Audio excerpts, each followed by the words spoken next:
Hey guys, we're going to talk about the idea of quarter turning the dice. I'm going to try and explain it much more clearly than before. The idea of quarter turning the dice, if you're on Vsets, any kind of Vset, or any kind of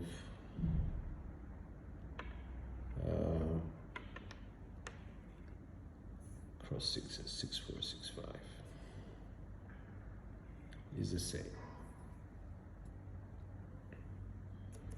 Let us assume for the purpose of this example that you start with the 3, 2, 3, 6, quarter turn, explode to hard 4. People will say it's a good result. It's not bad. But you have exposed yourself to an off-axis situation of 5. If your dice next time they go and explode, that's 5, 2, 7. The explosion may come from the left die as well, 6, 1, 7. So in order to protect yourself from the next row, because we are talking about consistency and consistent sort of behavior by your grip, what you would do is, in the case of an explosion, you quarter to the dice like so. By doing that, you're placing the explosion 7s as far away as possible. So explode to the hard 4, rotate 4, 2, 6, rotate 2, 3, 4, 3, 2, 5, sorry. And also this rotation gives you boxcars 6, 4, 6, 3. Now if you're unlucky enough and you explode one of the dice and this die does a double pitch, it's a 5, 2, 7. However, from your previous results, from your rotations, this die, which was on axis, demonstrated a 2. So in the next throw, because you set them to a 2, 4, 6, 4, it will demonstrate a 4, most likely, because those are the rotations that you have given the die before, and we always assume consistency. So what happens in the case when you implode the die to 1, 6, 7, or a non-7 result to 1, 3, 4? What do you do? So that's an implosion. You quarter turn the dice here, placing the implosion 7s at the bottom of the dice. If I implode here, say 5, 5, snake eyes. If I go here, ace 3, 4. If I go here, ace 4, 5. And 1, 6 is here. So it's right at the bottom. So that's why I go to the 5, 3, 1, 3.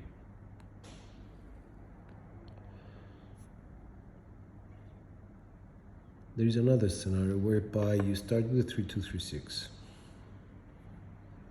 And you see consistently that you get 1, 3, 4, 3, 5, 8. These are good results.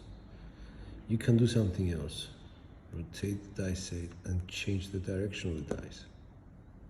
So implosions no longer are threatening if you go like so, rotate, like so, rotate, like so. So they don't hurt you unless you go all the way to the bottom. 3, 6, 3, 2. So you have to rotate to the bottom. Nothing happens actually. So it has to be here.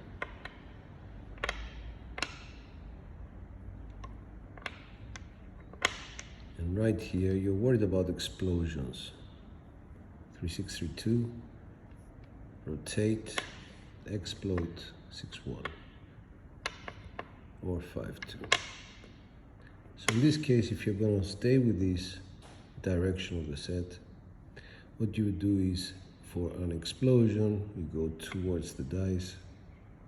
So the explosion gives you aces, it gives you 5-5. If you rotate them here, 5-3, 3-1.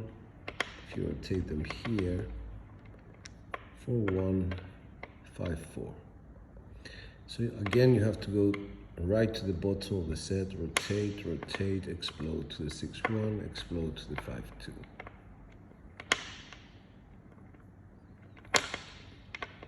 In case of an implosion, let's say you're on a 3-6, you rotate, get the hard 4. What you do with the implosion, we start from here, original set, and quarter turn away from you. Implosion is hard 4, 2-4-6, 2-3-5, and on this die, boxcars, 4-6 and 3-6. So that's the idea, but more to the point, we are starting to see that we no longer need same color dice, because what we're after on a 3V set is to see 1-3 or 1-4 in the result. If we see 1-3 or 1-4, there is no way this is going to give us a 7. It's either going to be a 4-6 or 4-1. Putting it back together, and on this one, if we stay on this one, it's a 5-4-9 or 2-4-6. So the off-axis results are not going to give us anything which would worry us. Same here, 3, explode, explode, leave this alone, 5-3, 2-3. So there is no 7s if you have a 3 or a 4 in the result. And that is why the quarter turn, if you don't see a 3 or a 4, you quarter turn either here or here. The only thing that is, I would say it's a bit difficult to guess, is if you drift the dice to 2-1-3 or 5-6 in this case. On this set, it's a 1-2-3 or a 6-5. With same color dice, you cannot tell the difference between the two results. Therefore, what you would do is, a 2-1-3 on this set is a double pitch, a 5-6 is a double pitch. Because they're dangerous results, you stick to the same original set with the hardways on top. You do not move it. The only adjustment you could do, which would be dangerous, would be either to go to a set that double pitching it does not give you a useless number, like a 2-3-2-1, or a 6-4-6-5. That would be another example whereby drifting the dice is going to give you 2-4-6 or 5-3-8. This is just dice strategy, but for now, this is, kind of mechanics, dice mechanics lesson, so that people can understand a little bit more.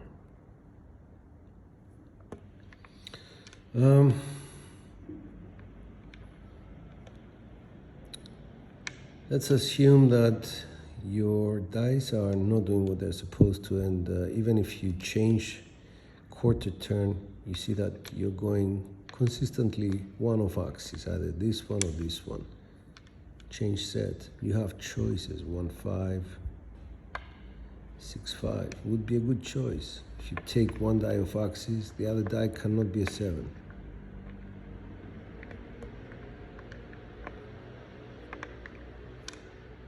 Or it could be a 1-5-5-1, exactly the same kind of thing. Kissing 4s inside, only has 2 7s at the same time.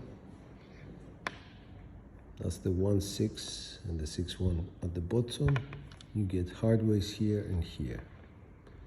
Or aces and a 5-2, 5-2-5 here.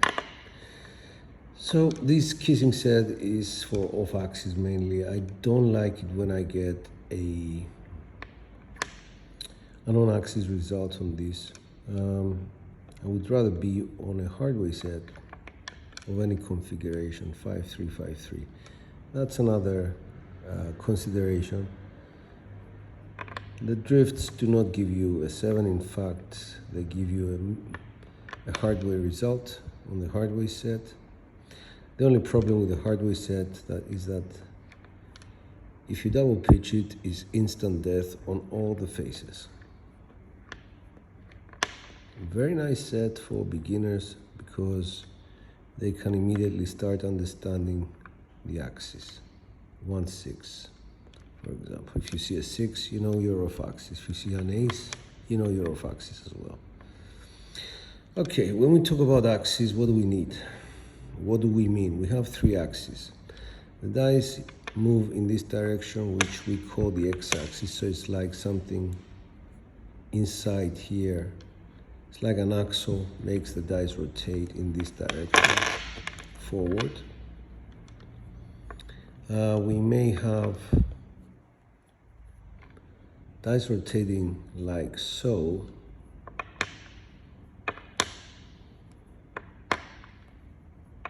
On the side, basically drifting, and that would be the y-axis, and then you have dice rotating like so, and that would be the z-axis. Now once the dice hit the back wall, you will see them a lot of times changing axis. One die may remain on this axis, the other one may start going like so, or even like so.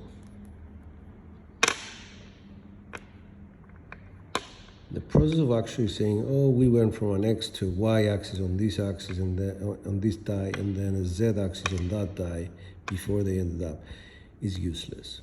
To me, at least, it's very, very irrelevant. And the reason for that is you want the result. What did the dice on top say? And that's how we start a dice set, and that's how we end with the result. 2, 4, 6 axis, 5, 4 top, that was axis, 4, 6, 10 off axis, one of the dice was off axis. That's all you need to know before you decide your next set. A lot of people stay on the same sets. This is probably because they're not that experienced with different dice families of sets. There are 3 dice families of sets. Hardway set, that's one of them. It includes 4-2, 4-2, 1-2, 1-2, 3-2, 3-2, 6-2, 6-2, 6-3, 6-3, 5-3, 5-3, 1-3, 1-3, 2-3, 2-3. Doesn't matter. Don't give them names, they're just hardways. Even the double pitched all 7 set, they behave in the same way. The 7s are located 38 millimeters away from each other unless you double pitch it in this set, which is the all 7 set. That's it. That's the hardway set. Then you get the 3 Vs, the 2 Vs. A 3V set has a 3s creating a V, and it could be a 3-2, 3-6, 3-6, 3-5, 3-5, 3-1, or a 3-1, 3-2. They're all valid V sets.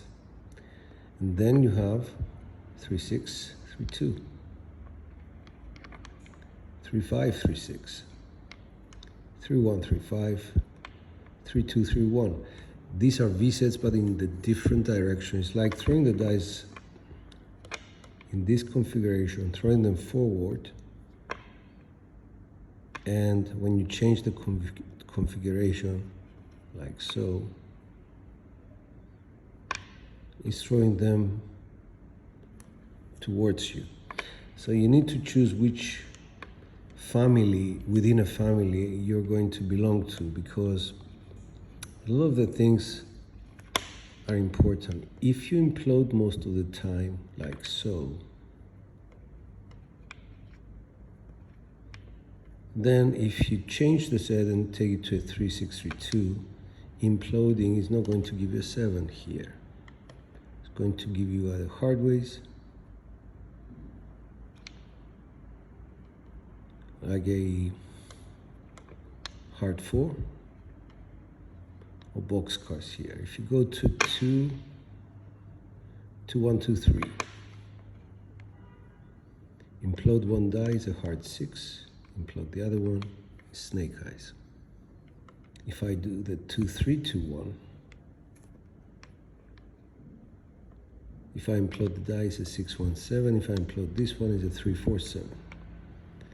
So it's really important to understand what your dice are doing in order to decide which set you're going to use, even within a family of sets. And then you have the kissing sets where you take a couple of 2s. I prefer to do them like so, with a 7 on top, so that any result which is on axis, apart from the actual one, which is primary, will give me 38 millimeters distance between my 7s. So if I want to get a 1, 6, 7, I have to go sync and out of sync for 2 rotations to get to it. The advantage of this set, in my opinion, very poor opinion here, is the fact that it's a very forgiving set. If you go off axis, you cannot 7 out. Either this one or that one.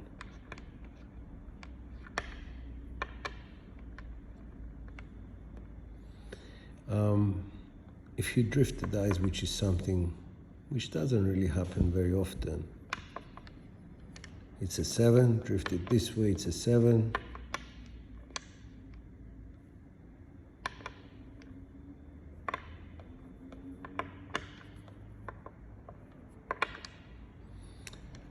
If you explode the dice, hard 4, implode both dice, hard 10. So it has a bit of opposite characteristics to a set like the hard 6 set. Explode the dice is a 7, implode the dice is a 7, drift the dice, aces or boxcars. On the classic one, change it, drift them, hard 4, change them, drift them, hard 10. So you have to see what you're really throwing before you decide which set to use. And some time ago I put up a video whereby it's a decision-making video, and you can decide whether to continue using a dice family or set, or whether the results actually recommend that you change sets. I hope this makes sense to you, and thank you for watching. This is George.